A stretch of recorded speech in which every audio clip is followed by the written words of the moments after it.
Falcon has landed. Good luck. Okay, a Falconator Big Breakfast Burger Challenge starting in 3, 2, 1, go. Hey Chew Crew, we're here in Columbiaville, Michigan at the Falcon's Nest, and I am about to take on their Falconator Big Breakfast Burger Challenge. This is a beautiful love child between breakfast and lunch. You've got a big old beef patty smothered in 3 different kinds of cheeses and a bunch of bacon. Top that with a bunch of your usual healthy vegetables, and then breakfast comes to the party. You've got a huge smear of peanut butter, 3 eggs cooked to order, sausage, and throw away traditional buns. You've got big old pancakes as buns for this burger. If that's not enough, I've got 3 different deep fried sides that they include. You got your straight cut French fries, you've got chips, and you've got some colossal onion rings. I've got 45 minutes to take all of that down. If I can do it, the meal's for free, I get a sweet t-shirt, and my name goes up on their wall of fame. But I'm not here to beat the challenge in 45 minutes. I'm here to set a house record. He's been on my bucket list target for quite a while. The current record has been set by none other than Beardmeatsfood. So, my goal today, under 14 minutes and 6 seconds. If I can do that, I still get everything that you would in 45 minutes, but then I'm also going to put the feather in my cap that I beat Beard. Hurt skirt! Now's usually the time I talk about the strategy on how I want to devour whatever challenge I'm up against. With this one, it was plain and simple. I just got to eat fast. I originally thought it'd make sense to tackle the meats first and then come back to the pancakes at the very end, maybe work in some of the fried foods as I was going along.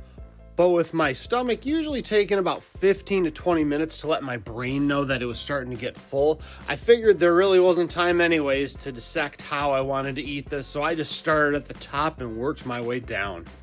And this was a totally different approach than what I attempted at Jethro's Adam Emenecker challenge.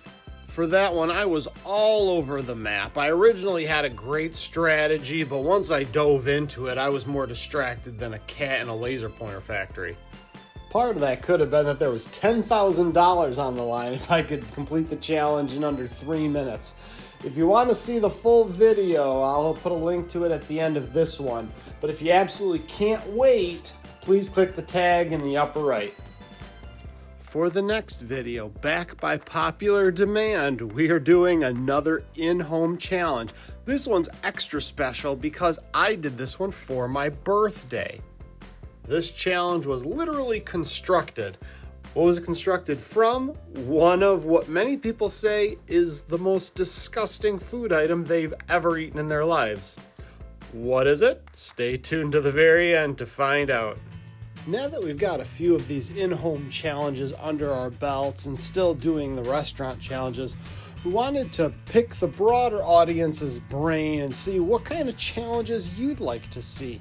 We're going to be doing some more traveling this summer, and we have plenty of opportunities to do some pretty unique challenges, ranging from steaks to ice cream and everything in between. So, if there's a challenge that you would like to see us attempt, whether it's in a restaurant or something we cook up at home, let us know. We're having a blast doing these challenges, editing the footage, and making sure we're having a lot of fun family moments and also giving you all the content you know and love. With about 50% of the burger down, I wanted to start working on some of the fried sides. After having a lot of the pancake and the burger, I wanted something with a lot of crunch to that, and there was definitely no shortage of that. The straight cut fries were perfectly seasoned, exactly how I would want them if I was just enjoying a normal helping of fries. As far as the onion rings go, I don't think I've ever met an onion ring I didn't like, but the batter on these was phenomenal. And the last of the fried sides, the potato chips. At a lot of restaurants, potato chips are usually the bottom of the barrel for sides. They're usually always included. You always have to upgrade to a better fried food or another side. But these were homemade chips, and you could really tell the difference. They were a little thicker cut than your typical potato chips you'll see with a club sandwich or a burger. But I really loved these chips. I thought that they had just the right amount of crunch, a little bit thicker than a kettle chip, and they really satisfied what I was looking for a good crunch to complement the softness of the pancake and the burger, to really keep the speed up as I was zooming through this challenge. It's hard to do an apples to apples comparison of fried sides because every restaurant is a little bit different. Some of the best fried sides I've had are at the diviest of bars, and even some of the best restaurants I've been to don't seem to know how to cook a French fry properly. But I was polling the family on what their favorite of those 3 different sides are, and my wife and I definitely were on team onion ring. Henry loves a good French fry, and Amelia said as long as it's dipped in ranch dressing, she doesn't care, which is fair. That girl will eat anything dipped in ranch. But gotta ask you the question, do you have a preferred favorite between onion rings, chips, and fries? If you feel super strongly one way or another, let me know. How am I doing, Coach? The best out of him. That's great. He's gonna have to come back. So it's a long drive from England. Yeah. Not gonna lie, I was feeling pretty darn good about this point, probably a touch too cocky for my own good. My comment about coaching was to the chef, who originally when I got to the restaurant, I placed the order for the challenge. He actually came out of the kitchen, over to the table, he came, looked me up and down and said, you might be able to do it. And that lit a fire under me, so of course I had to clap back and ask him for some advice on how I was doing. He's eating it faster than I made it. It was clear at that point that Coach approved of my progress thus far. I was about 60% into the total time it took Beard to complete the challenge, and I was feeling pretty good with my progress so far. From a volume standpoint, I was most of the way done. That being said, I knew that this last portion was going to be the most difficult. There was still a good amount of the meat left. There was a ton of that peanut butter, and there was that giant pancake left at the bottom.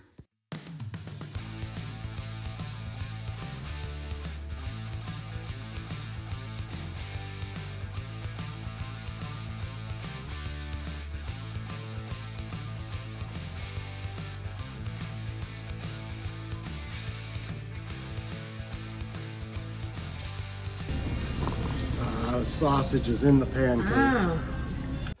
I had read in the challenge description that there was going to be sausage as part of the challenge, and as I was going through from top to bottom, I kept hunting for it. I found the bacon, I found the beef, and I couldn't find that last meat. And I was thinking to myself, well, maybe they forgot it, or maybe they've done substitutions.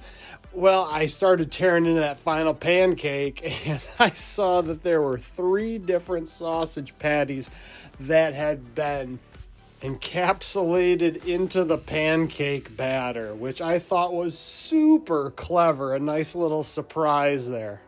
What I was most concerned about was the peanut butter. I knew that as soon as it was going to hit the roof of my mouth, it was going to really slow me down. I was probably going to look like a dog that was trying to lap peanut butter off the roof of their mouth, which, if you've seen one of my other recent challenges, you know that I'm no stranger to looking like a dog.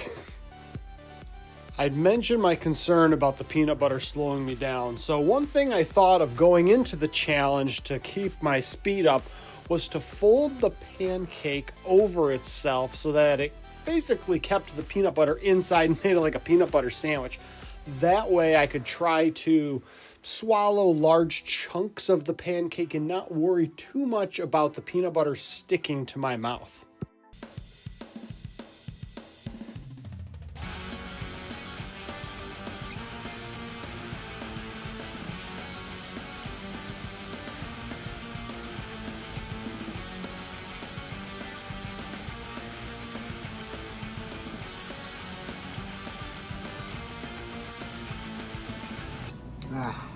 Oh my goodness.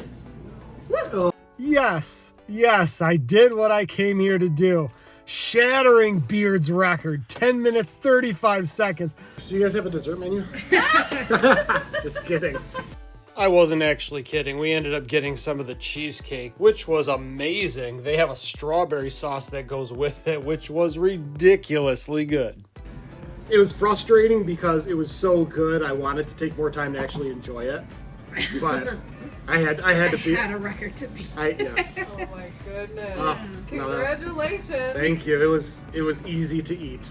I am astounded. That was insane.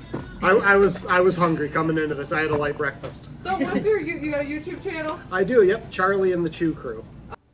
I got all sorts of loot for beating this challenge. I got an awesome t-shirt. Absolutely love the design. I got my name up on their coveted wall of fame, and I got the meal for free. But most of all, I beat Beard's record. Super excited about that. It's one of my highlights of my food challenge career. So if you're ever in the area, stop by Columbiaville, the Falcon's Nest. Try the Falconator. Maybe try something a little smaller if you're not that hungry. So until next time, stay hungry. All right, construction team, are you ready to build this giant tower? This challenge is part structural engineering, part competitive eating. Let's do this. Yeah, let's do this. What happens when you and your minions attempt to build a colossal rice cake tower? Exactly what you'd expect. I knew that was going to happen. 76. I have no idea how many I'm going to be able to get down. This is either going to be the best birthday cake I've ever eaten or the worst. But regardless of how it goes, you will be entertained. Happy birthday No. to